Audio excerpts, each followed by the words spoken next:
Hello everyone, welcome back to my channel Priya tech tutorials. So ఈ వీడియోలో నేనైతే first Azure డేటాబ్రిక్స్ basics చెప్తున్నాను. డేటాబ్రిక్స్ న్యూగా ట్యూటోరియల్స్ అనేటివి నేను పోస్ట్ చేద్దామని ప్లాన్తో ఫస్ట్ వీడియో చేస్తున్నాను. ఎవరికైనా ఇంట్రెస్ట్ ఉంటే ఖచ్చితంగా సబ్స్క్రైబ్ చేసుకోండి, నోటిఫికేషన్ అనేది ఆన్ చేసి పెట్టుకోండి.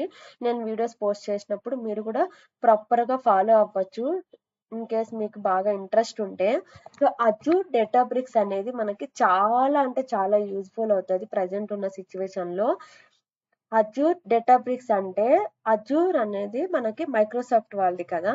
సో అందులో ఈ అజూర్ లో మనకి డిఫరెంట్ సర్వీసెస్ అనేటివి ఉంటాయి. ఆల్రెడీ అజూర్ పైన వర్క్ చేస్తున్న వాళ్ళకైతే కొంచెం ఐడియా ఉంటుంది సర్వీసెస్ అంటే ఏంటి అని చెప్పేసి. ఓకేనా, సర్వీసెస్ అంటే లైక్ టూల్స్ అనుకోండి. ఓకేనా, ఫర్ ఎగ్జాంపుల్ సో అజూర్ లో ఉండే ఈ సర్వీసెస్ లో డేటాబ్రిక్స్ అనేది వన్ సర్వీస్. ఓకేనా, సో అజూర్ లో మనకి ఎలాంటి సర్వీసెస్ ఉన్నాయి అంటే ఎగ్జాంపుల్ ఏడిఎఫ్ అనేది అజూర్ డేటా ఫ్యాక్టరీ. మనము ఏమైనా ఈ ఈటీఎల్ ప్రాసెస్ చేయడానికి ఇక్కడ ఈ ఏడిఎఫ్ సర్వీస్ యూస్ చేసుకొని పైప్ లైన్స్ ని క్రియేట్ చేస్తాము. ఓకేనా, తర్వాత బ్లాక్ స్టోరేజ్ అనేది ఒకటి, తర్వాత యాప్ సర్వీస్ అనే ఒక సర్వీస్ ఉంటుంది. అలాంగ్ విత్ మనకి చాలా డిఫరెంట్ సర్వీసెస్ ఉంటాయి. సో అందులో ఒకటి డేటాబ్రిక్స్ అనేది వన్ టైప్ ఆఫ్ సర్వీస్. ఇప్పుడు ఈ వీడియోలో మీకు అసలు ఈ డేటాబ్రిక్స్ అనేది ఏంటి, ఎలా యూస్ చేస్తాం, what is the main purpose అనేది మీకు ఎక్స్ప్లెయిన్ చేస్తాను. ఓకేనా, అండ్ దీనికి నేర్చుకోవాలంటే ఏమేం టూల్స్ కావాలి, ఓకేనా, ఎలా మనము అకౌంట్స్ ని క్రియేట్ చేసుకోవచ్చు అనేది కూడా మీకు ఎక్స్ప్లెయిన్ చేస్తాను. ఇంట్రెస్ట్ ఉంటే మాత్రం ఖచ్చితంగా వీడియోస్ మీరు 1 by 1 చూడండి, మీకు క్లారిటీగా డేటాబ్రిక్స్ అనేది నేర్చుకునేస్తారు. ఓకే,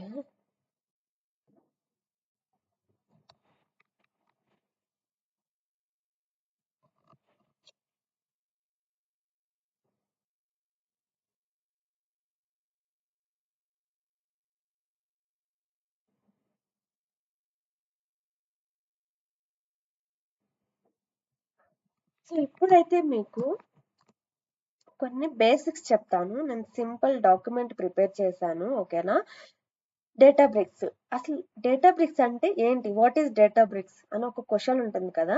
సో దానికి ఏంటి అంటే ఇది cloud based platform.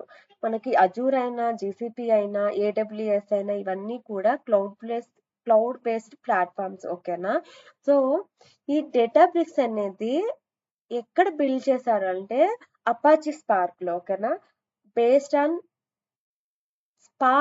Apache spark ఉంది కదా, దాంట్లో ఈ డేటాబ్రిక్స్ అనేది బిల్డ్ చేశారు. Okay, so Databricks is a cloud based platform. It is build on top of Apache spark.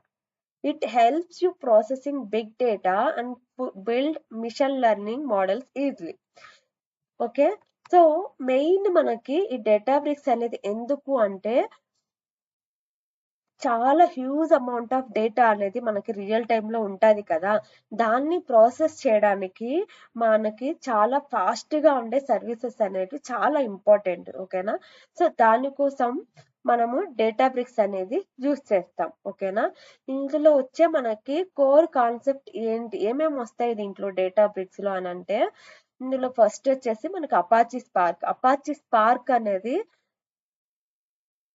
మనకి ఈ డేటాబ్రిక్స్ బిల్డ్ చేయడానికి మీన్స్ సర్వీస్ అనేది డెవలప్ చేయడానికి అపాచీ స్పార్క్ అనేది బేస్. ఈ అపాచీ స్పార్క్ అనేది లేకపోతే డేటాబ్రిక్స్ అనేది ఉండదు. ఓకేనా, so Databricks runs on Spark is an open source engine for large scale data processing. ఓకేనా, అపాచీ స్పార్క్ అనేది మనకి నార్మల్ గా తెలుసు, ఇది ఓపెన్ సోర్స్ అని తెలుసు, అంటే డేటా ప్రాసెస్ చేయడానికి యూజ్ చేస్తామని చెప్పేసి. దానికి ఇంకా కొంచెము అడ్వాన్స్డ్ గా వాళ్ళు ఈ డేటాబ్రిక్స్ ని ఇంట్రడ్యూస్ చేశారు. ఓకేనా, దాని తర్వాత ఈ డేటాబ్రిక్స్ లో మనకి కొంచెం వర్క్ స్పేస్ కూడా కావాలి కదా, మనం ఏమైనా ప్రాజెక్ట్ క్రియేట్ చేయడానికి లేదా కొన్ని ఏమైనా కోడ్ ఎగ్జిక్యూట్ చేయడానికి లేదా టేబుల్ నుంచి డేటా తీసుకోవడానికి ఆర్ సోర్స్ నుంచి టేబుల్ సోర్స్ నుంచి మనం ఏమైనా క్వైరీస్ ని ఎగ్జిక్యూట్ చేయడానికి ఇలా మనకి ఒక స్పేస్ అనేది కావాలి కదా, దానికోసం మనకి డేటాబ్రిక్స్ లో వర్క్ స్పేస్ అని చెప్పేసి ఉంటుంది. ఇవన్నీ నేను మీకు ఇప్పుడు ప్రజెంట్ చెప్తున్నాను. నెక్స్ట్ వీడియోలో యూఐలో ఇవన్నీ మనకి ఎలా ఉంటాయి ఏంటి అనేది ఖచ్చితంగా చూపిస్తాను. ఓకేనా? Work space it's your play ground where you right code. ఓకేనా? చెప్పా కదా, మనం ఏదైనా పర్టికులర్ కోడ్ ఎగ్జిక్యూట్ చేయాలంటే మనకు ఒక టూల్ లేదా ఒక సర్వీస్ అలాగా ఏమైనా ఉండాలి కాబట్టి ఈ డేటాబ్రిక్స్ లో వర్క్ స్పేస్ అనేది యూజ్ చేస్తాం. Notebooks similar to Jupiter notebooks. For example మనకి ఏదైనా ఒక కోడ్ రన్ చేయాలంటే, ఫర్ ఎగ్జాంపుల్ పైథాన్ అనుకుందాం, ఐడి ఉంటది, లేకపోతే పైథాన్ వర్షన్ టెర్మినల్ ఉంటది. అలాగా సింపుల్ గా మనం ఎగ్జిక్యూట్ చేసుకోవచ్చు. సో సేమ్ టైం మనం డేటాబ్రిక్స్ లో పైథాన్ కోడ్, ఎస్క్యూఎల్ లేదా ఇంకొక కోడ్ ఎగ్జిక్యూట్ చేయాలంటే మనకి ఏమైనా ఒక టెర్మినల్ ఉండాలి, టెర్మినల్ టైప్. దాన్ని మనము డేటాబ్రిక్స్ లో నోట్బుక్ అని పిలుస్తాము. ఓకేనా? You can write code in Python, SQL, Scala or R. ఓకేనా?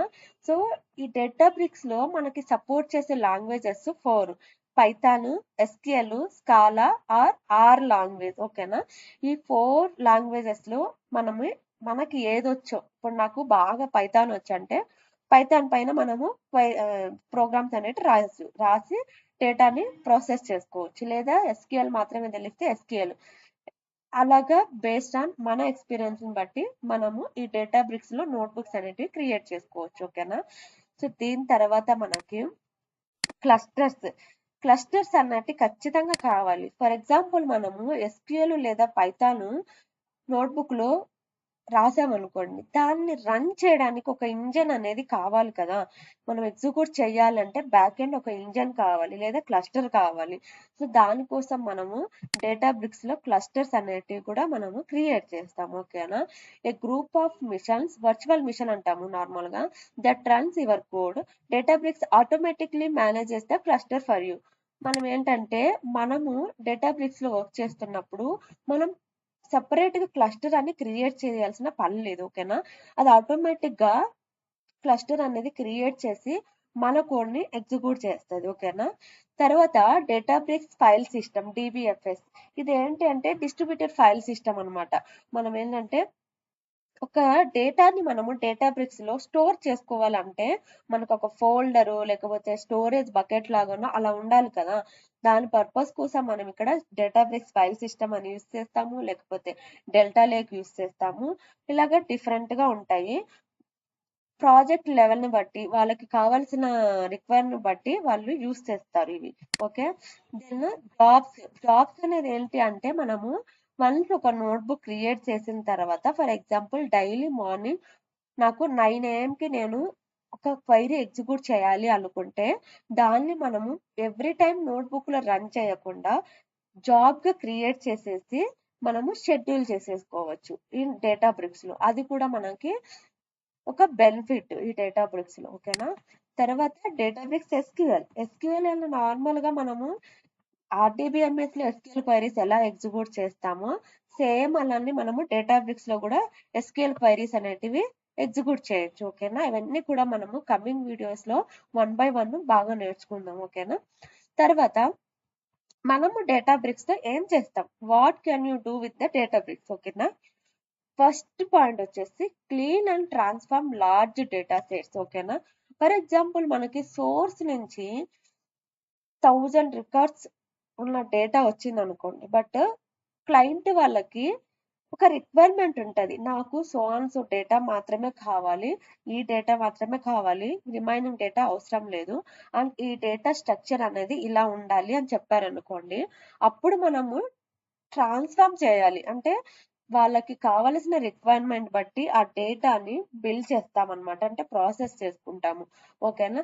Then build machine learning models, then visualize data and create dashboard. మనము ఈ డేటాబ్రిక్స్ లో విజువలైజ్ కూడా చేయొచ్చు, అంటే గ్రాఫ్స్ లో లేదా టేబుల్స్ లో లేదా అలా కలర్స్ తో కూడా మనము డేటా అనేది క్రియేట్ చేసుకోవచ్చు. ఓకేనా? Collaborate with the team members in real time. Okay?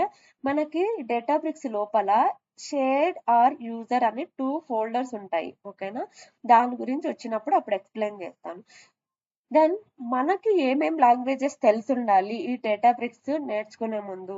ఓకేనా? స్టార్ట్ చేసే ముందు మనకు తెలియాల్సిన లాంగ్వేజెస్ ఏంటి అంటే పైథాన్, ఎస్క్యూఎల్, స్కాలా, జావా లేదా ఆర్. బేసిక్స్ తెలిసిన ఎనఫ్ సరిపోద్ది. మనకు పైథాన్ ఎస్క్యూఎల్ రెండు తెలిస్తే చాలు. స్కాలా జావా అనేది మిషన్ లెర్నింగ్ ఉంటది కదా, డేటా అనలిస్ట్ వాళ్ళు బాగా యూస్ చేస్తారు. ఓకేనా. సో బేసిక్స్ పైథాన్ ఎస్క్యూఎల్ ఉన్న వాళ్ళకి సింపుల్ గా అనిపిస్తుంది. ఇన్ కేస్ తెలియకపోయినా సరే try to learn. Okay. So అసలు ఈ డేటాబ్రిక్స్ కి రోడ్ మ్యాప్ ఏంటి అని అడిగితే, ఇందులో ఫస్ట్ మనము నోట్బుక్స్, మెయిన్ ఇంపార్టెంట్ ఏంటంటే నోట్బుక్స్. ఓకే. ఎందుకు అంటే ఒక కోడ్ రాయాలి మనము అంటే ఏదో ఒక మనకి నోట్ నోట్ ప్యాడ్ లాగా మనం కోడ్ ఎలా రాస్తాం, నోట్ ప్యాడ్ లో కోడ్ రాస్తాం కదా, ఏదైనా టెక్స్ట్ రాస్తాం కదా, అంటే నోట్ ప్యాడ్ అనేది ఒక టూల్ టెక్స్ట్ రాసుకోవడానికి. అలాగే కోడ్ రాసుకోవడానికి మనము ఒక నోట్బుక్ అనేది, లేదా ఒక టెర్మినల్ అనేది, లేదా ఒక జూపిటర్ టైప్ ఆఫ్ సర్వీస్ అనేది మనకు ఉండాలి కదా. సో అలాగా డేటాబ్రిక్స్ లో కోడ్ రాసుకోవడానికి మనకి నోట్బుక్ అనేది మెయిన్ ఫస్ట్ థింగ్. ఓకేనా.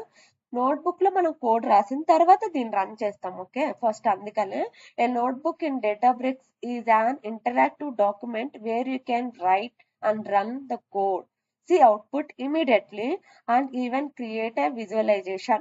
ఓకే.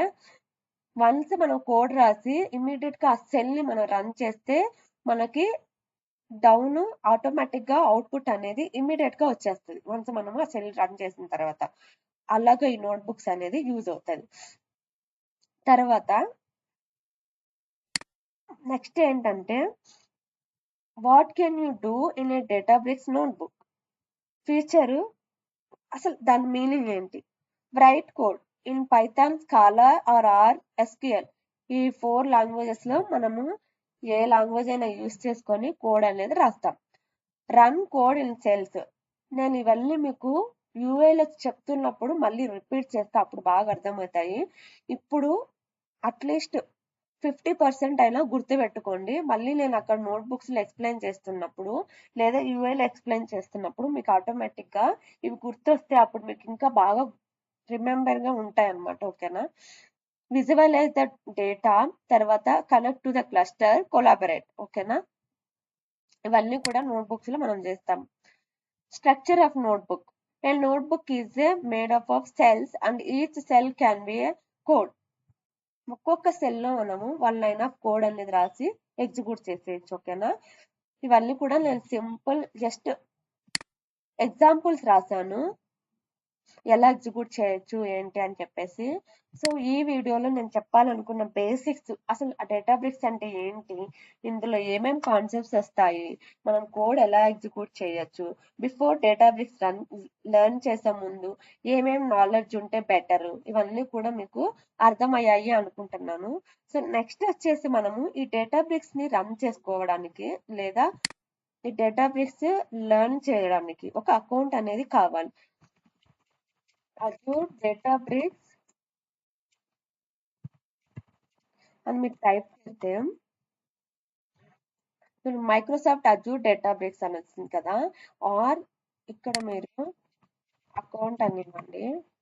నేను ఇవి నెక్స్ట్ వీడియోలో చెప్తాను ఎలా క్రియేట్ చేసుకోవాలి ఏంటి అనేది. ఇక్కడ చూడండి, Microsoft Azure create your free account.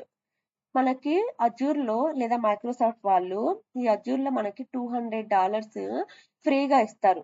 ఆ ఫ్రీ ఇచ్చిన $200 తో మనము ఆ క్రెడిట్ పాయింట్స్ తో మనము ఏ సర్వీస్ ని యూస్ చేసుకోవాలి అనేది మనం చూడొచ్చు. అలా క్రియేట్ చేసుకోవచ్చు. లేదా సింపుల్ గా ఎలాంటి క్రియేషన్ లేకుండా మనము జస్ట్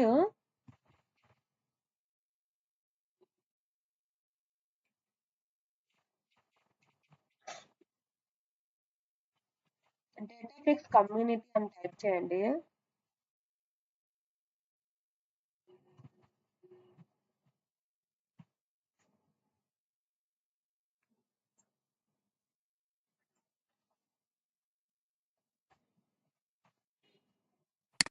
డేటాబ్రిక్స్ కమ్యూనిటీ ఎడిషన్.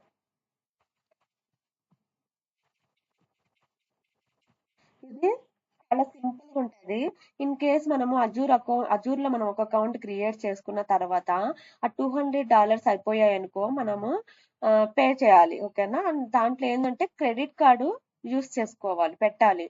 అలాగా ఈ కమ్యూనిటీ ఎడిషన్ లో మనకు అలాంటి ఏ రిస్క్ అవసరం లేదు. జస్ట్ ఫ్రీగా అకౌంట్ క్రియేట్ చేసేసుకుంటే సరిపోద్ది. ఓకేనా? ఇక్కడ ఫస్ట్ community.cloud.databricks అని వచ్చింది కదా, దాన్ని క్లిక్ చేస్తే మీరు అకౌంట్ అనేది క్రియేట్ చేసుకోవచ్చు.